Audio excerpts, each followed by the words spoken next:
এই শওকত মোল্লা একজন খুনি, সন্ত্রাসবাদী, অস্ত্র ব্যবসায়ী এবং অত্যাচারী ব্যভিচারী। এই শওকত মোল্লাকে আবার এই জায়গায় টিকিট দেবো, তাহলে দিদি দলের পুরানো কর্মীদেরকে মূল্যায়ন করবে না এবং কর্মীরাও দিদিকে বারবার ভাবাবে। 2 পয়সা চুনোচুটি হয়ে একটা পাহাড়ে ধাক্কা মারছে, তার জবাব দিদি দিয়ে দেবে। নমস্কার, প্রতিটি বার্তার পেজে সবাইকে স্বাগত জানাচ্ছি। আমি শাবানা।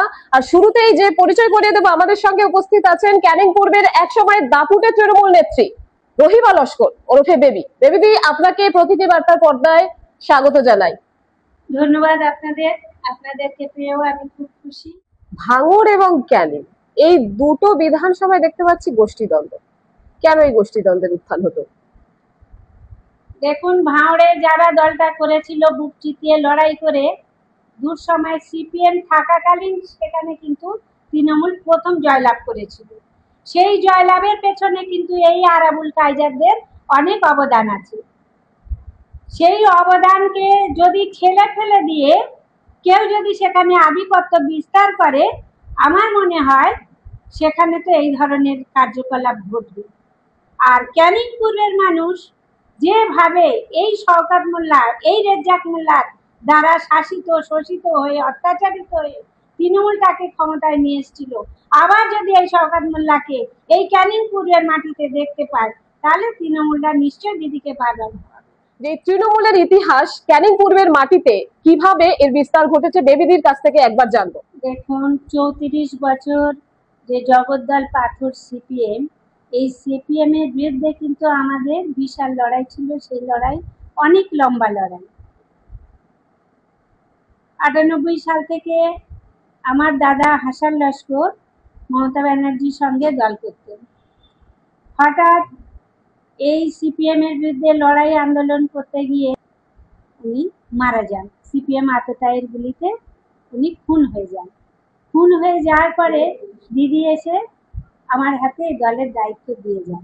তারপর থেকে অদম্য চেষ্টা আর অনেক পরিশ্রম করে আমরা সিপিএম এর মুখে লড়াই আন্দোলন করে এই দলটাকে প্রতিষ্ঠা করেছি। এমনকি 2010 সালে আমাদের মাদ্রাসা পরিচালন সমিতির একটা নমিনেশন ছিল। সেই নমিনেশনকে কেন্দ্র করে এই রেজ্জাক মোল্লা, এই শওকত মোল্লা, এই সিতুরির ছাত্তার, এরা সবাই এসে আমাদের এই পরিচালন সমিতির নির্বাচনে নমিনেশনে বাধা সৃষ্টি করে। আমরা প্রতিরোধ করতে গেলে তার টোটাল পুরো বাহিনী নিয়ে, অস্ত্রশস্ত্র নিয়ে আমাদের উপরে চড়াও হয়। আমরা ওখান থেকে পালিয়ে প্রাণে বাঁচি। বাড়িতে এসে দাঁড়ানো মাত্রই দেখছি ওই বাহিনী আবার ঘুরে এসে আমাদের উপর গুলিগালা চালায় এবং সেখানে 6-8 জন মারা যায়। মারা যাওয়ার ফলে 2010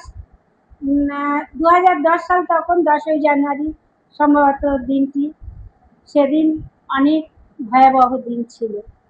সেই দিনে ওই খুন হয়ে যাওয়ার পরে, গন্ডগোল হয়ে যাওয়ার পরে আমাদের 29 জনের নামে এই সিপিএম শওকত মোল্লা, রেজ্জাক মোল্লা আমাদেরকে কেসে ঢোকায়। তার মধ্যে 29 জনের মধ্যে আমাদের 19 জন আমার নিজের পরিবারের লোক। আমরা দল ছুট হয়ে যাই, এদিক ওদিক হয়ে যাই। তখন আমার কোলে 2.5 বছরের একটা বাচ্চা শিশু সন্তান, তাকে পর্যন্ত আমি বাড়িতে রেখে পালিয়ে যাই। এইভাবে পালিয়ে যাওয়ার পরে বেশ কিছু দিনের মধ্যে আমাকে সারেন্ডার করতে হয় পুলিশের কাছে। আমি সারেন্ডার করলাম, জেলও খাটলাম 2 বছর। জেল খেটে এসে দেখছি তখন আমার দল ক্ষমতায় চলে এসছে। আমরা সহজে বেল পেতাম না। আজকে আমার দল অর্থাৎ মমতাদি যদি ক্ষমতায় না আসতেন, তাহলে হয়তো আমাদের যাবজ্জীবন সাজা হয়ে যেত। এই শওকত মোল্লা এমন একটা দিন ছিল না যে আমাদের প্রতিটা ডেটে কোর্টে গিয়ে বসে থাকতো আমাদের সাজা অর্থাৎ ফাঁসি লাগানোর জন্য। আজকে আমাদের সৌভাগ্য, 2011 সালে আমাদের দল পরিবর্তন হয়ে যায়। তখন দিদি ক্ষমতায় এসে আমাদের কেসটা প্রত্যাহার করে নেয় এবং আমরা সবাই জামিনে বাড়ি চলে আসি। প্রত্যাহার করে নিলে আমরা সবাই কেস উইথড্র হয়ে যায়, বাড়ি চলে আসি।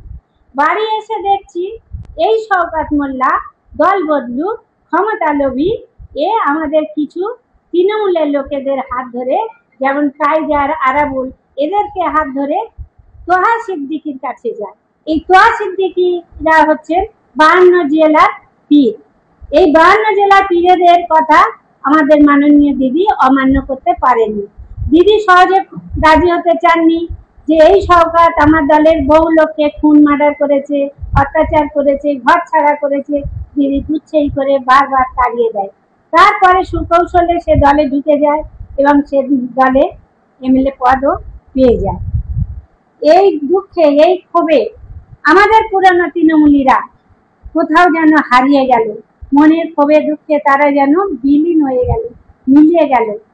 তারপর আস্তে আস্তে তাদের উপরে সেই সিপিএম এর গঠিত যে টিম ওয়ার্ক ছিল, শওকত মোল্লার যে টিম ওয়ার্ক, যেমন ও পঞ্চায়েত সমিতির সভাপতি থাকাকালীন দলে এসেছিলেন, মানে দল ক্ষমতা চলে গিয়েছিল, তারপরে তার টোটাল টিম নিয়ে সে দলে ঢুকে যায় এবং এই দলে আসার পরে সেই টিমগুলোকে তার নিজের নিজের জায়গা করে দিয়ে আমাদের পুরনোদেরকে ছুঁড়ে ফেলে দেয়। এটাই হচ্ছে সেই দিনের ইতিহাস। এই নির্বাচনে এই এলাকার থেকে আপনারা কতটা সক্রিয় থাকবেন বা দলে হয়ে মাঠে নামবেন, নাকি এরকম কি ভাবছেন? না, দেখুন, এই 2026-এর লড়াইটা আমাদের কাছে অনেক কঠিন লড়াই মনে হচ্ছে। তার কারণ ভাঙড় আর ক্যানিং পূর্বটা অনেক শক্ত জায়গায় আছে। পাশ থেকে দেখছি অনেক ছোট ছোট দল, ক্ষুদ্র দল, তারা গজিয়ে উঠছে। সেই সঙ্গে বিজেপিও উকি ঝুঁকি মারছে, কংগ্রেসও উকি ঝুঁকি মারছে। সেই জন্যে এই 2026-এর লড়াইটাকে আমরা পাখির চোখ করে নিয়েই আগাবো, যাতে অন্য কোনো দল খুব সহজে এসে জায়গা করে না নিতে পারে। কিন্তু যদি দলের টিকিট যদি শওকত মোল্লা আবার পায়, তাহলে কি মাঠে নামবেন? দেখুন, আমাদের প্রশ্ন দলটাকে জেতানো। শওকত মোল্লার গল্পটা তো পরে, সেটা দিদি ভাববেন, দল ভাববে। এই শওকত মোল্লা একজন খুনি, সন্ত্রাসবাদী, অস্ত্র ব্যবসায়ী এবং অত্যাচারী, ব্যভিচারী। এনাকে যদি আবার এই ক্যানিং পূর্বে টিকিট দেয়, যে শওকত মোল্লাকে আবার এই জায়গায় টিকিট দেব, তাহলে দিদি দলের পুরানো কর্মীদেরকে মূল্যায়ন করবে না এবং কর্মীরাও দিদিকে বারবার ভাবাবে। ভাবানোর পরে তারা কি চিন্তা ভাবনা করবে সেটা দিদির ব্যাপার। আপনি বললেন যে তোহা সিদ্দিকীর হাত ধরে ক্যানিং পূর্বের বিধায়ক, এখন বর্তমানে যিনি বিধায়ক শওকত মোল্লা, তিনি তৃণমূল দলে প্রবেশ করেছেন, কিন্তু সেই তোহা সিদ্দিকী বারংবার এখন তার মুখ থেকেই শোনা যাচ্ছে শওকত মোল্লার নামে অশ্লীল কথাবার্তা বা তার নামে একাধিক অভিযোগ বারংবার করছেন। এটাকে কিভাবে দেখছেন বা কি বলবেন? একটা কথা বলি যে তোহা সিদ্দিক একজন ফুরফুরা শরীফের পীরজাদা পরিবারের মানুষ। আমরা 52 জেলার মানুষ পীর হিসাবে এনাদেরকে মানি, আমাদের পূর্বপুরুষরাও মানেন এবং সমস্ত মুসলিম সমাজ তাদের দ্বারাই পরিচালিত হয়। আর এই মুসলিম সমাজ আমাদের দলের একটা ফ্যাক্টর। নিশ্চয় দিদি ভাববেন এই তোয়া সিদ্দিকের নিয়ে যে চর্চা শওকত মোল্লা করছে, সে 2 পয়সা চুনোচুটি হয়ে একটা পাহাড়ে ধাক্কা মারছে, তার জবাব দিদি দিয়ে দেবে।